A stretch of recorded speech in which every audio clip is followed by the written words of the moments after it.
Hey y'all, Michelle Raza here with Finding Yourself SATX Life Coaching, helping you find your best self since 2017. Thanks for taking time to hang out with me today. We're going to be talking about Melody Beattie's Codependent No More.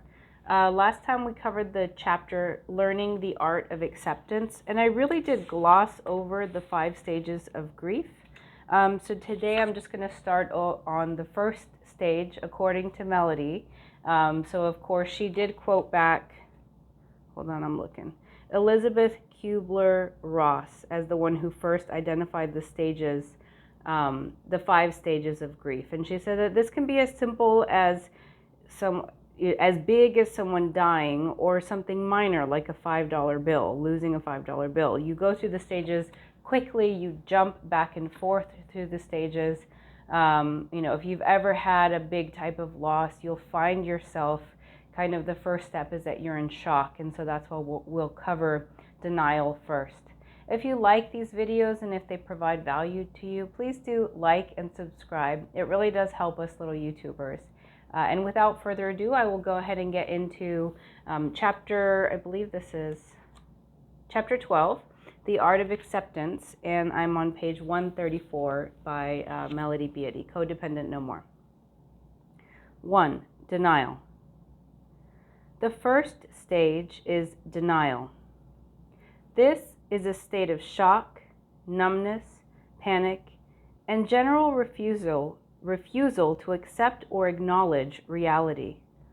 We do everything and anything to put things back in place or pretend the situation isn't happening.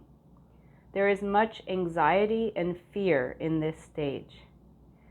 Reactions typical of denial include refusing to believe reality. No, this can't be.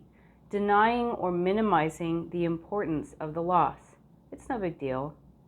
Denying any feelings about the loss. I don't care. Or mental avoidance, sleeping, obsessing, compulsive behaviors, and keeping busy. We may feel somewhat detached from ourselves, and our emotional responses may be flat, non-existent, or inappropriate. Laughing when we should be crying, crying when we should be happy, etc. I'm convinced we do most of our codependent behaviors in this stage: obsessing, controlling, repressing feelings. I also believe many of our feelings of craziness are connected to this state. We feel crazy because we are lying to ourselves. We feel crazy because we are believing other people's lies. Nothing will help us feel crazy faster than being lied to. Believing lies disrupts the core of our being. The deep instinctive part of us knows the truth. But we are pushing that part away and telling it, "You're wrong, shut up." According to counselor Scott Eggleston, we then decide there's something fundamentally wrong with us for being suspicious, and we label ourselves and our innermost intuitive beings as untrustworthy. We're not denying whatever we are denying because we are stupid, stubborn, or deficient. We are not even consciously lying to ourselves. Denial isn't lying, explained Noel Larson, a licensed consulting psychologist. It's not letting yourself know what reality is. Denial is the bugaboo of life. It's like sleeping. We aren't aware of our actions until we've done them. We, on some level, really believe the lies we tell ourselves. There's a reason for that too. In times of great stress, we shut down our awareness emotionally, sometimes intellectually, and occasionally physically, explained Claudia L. Jewett in Helping Children Cope with Separation and Loss. A built-in mechanism operates to screen out devastating information and to prevent us from becoming overloaded. Psychologists tell us denial is a conscious or unconscious defense that all of us use to avoid, reduce, or prevent anxiety when we are threatened. Jewett continued, we use it to shut out our awareness of things that would be too disturbing to know. Denial is the shock absorber for the soul. It is an instinctive and natural reaction to pain, loss, and change. It protects us. It wards off the blows of life until we can gather our other coping resources. So one of the instances that I've seen denial at play quite a bit is in romantic relationships, when you have an inkling that one or the other person is cheating. And so it's much easier, instead of confronting that, it's much easier to just kind of deny what you saw. Like if it was something on their phone, or something that you smelled on them or saw on them, it's much easier to just tell yourself that you're imagining things or that you're crazy, because you don't want to rock the boat, you don't want to cause problems, you don't want to have those difficult conversations with the people that you love. And so then it's just easier to deny it. Also in the face, so what Melody talks about a lot in this book is, when you're a codependent, usually the person that you're caring for or in a relationship with is a chemically dependent person, a substance abuser, an alcoholic, etc. And so it's hard, because for them, they are going to lie to you about their use whenever they backtrack, especially if there's an atmosphere of zero tolerance for them slipping back. They have a chronic condition, and so unless they receive help for their condition, they're most likely going to slip back. And it might just be easier to deny it. Like if your partner is an alcoholic and then comes home smelling like alcohol, but is acting, trying to act or acting correct, it might just be easier to deny what you smelled than to have a conflict. And so talking about this in the perspective of having lost someone is like that, screaming of like, no, it can't be true, it can't be true, it can't be true. But denial in the face of just everyday things that we don't want to accept. Denial can also just be saying, I'm okay when I'm not okay, right? I'm okay, this is fine, this is fine, this is fine. In situations where we're burnt out, stressed out, overworked, underappreciated, you just keep telling yourself that it's okay. You're in denial that the situation is as bad as it really is.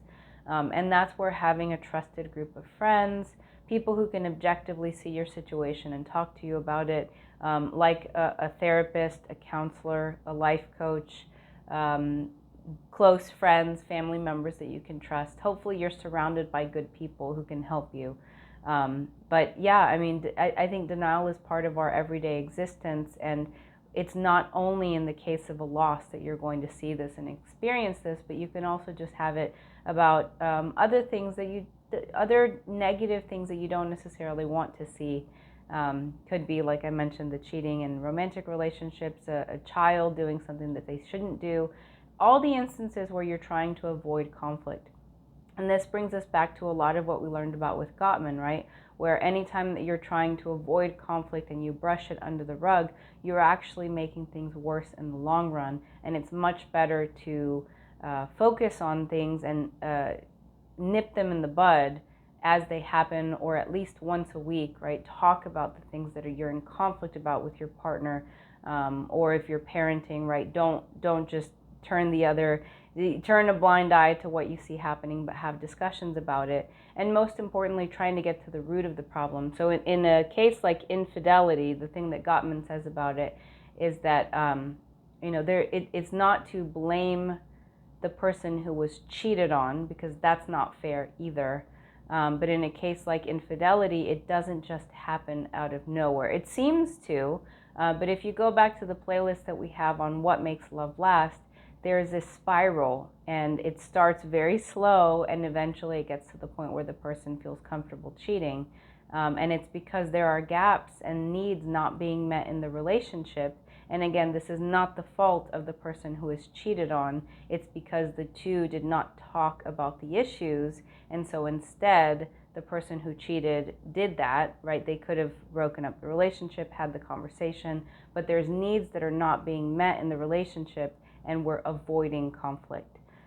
So not trying to take this video to become another video or another subject, but if you're interested in denial and conflict avoidance as it pertains to romantic relationships, you may want to check out our playlist on What Makes Love Last by John Gottman.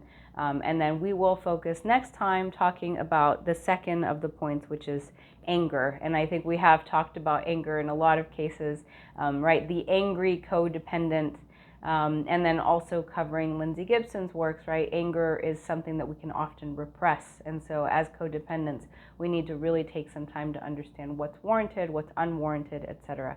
So please do check out my website. It's at www.findingyourselfsatx.com. There we've actually put a button where you can donate $1 or more to support the Finding Yourself Book Club if you would like to. You can also purchase our digital products, which start with the personal, sorry, I can't talk today. Start with the personal vision statement at $9.99, and then there's a bundle where you get 2 of those free if you just want to get all of them. So please do like and subscribe. Check out my site. Thank you for spending time with me, and look forward to talking with you next week. Take care.